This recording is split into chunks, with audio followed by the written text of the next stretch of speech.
In this video, I'll be showing you how to hotspot data to another phone. If you find this video helpful, drop a like and subscribe. Anyways, getting into it, it's very simple to go ahead and do this. So what you want to go ahead and do is firstly, swipe down on the top right of your screen. On the top left, just go ahead and make sure your mobile data is turned on. This is because a hotspot doesn't use Wi-Fi, it can only use mobile data.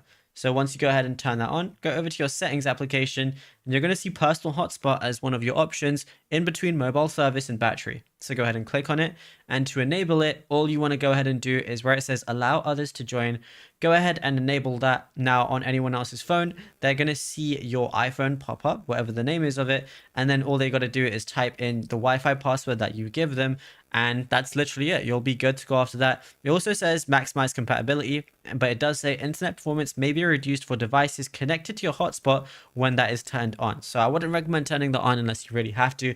But yeah, it's as simple as that. Now, if you found this video helpful, be sure to drop a like and subscribe. And also be sure to check out all our other tutorials that we've been posting on the channel as well, because there is a lot to go through.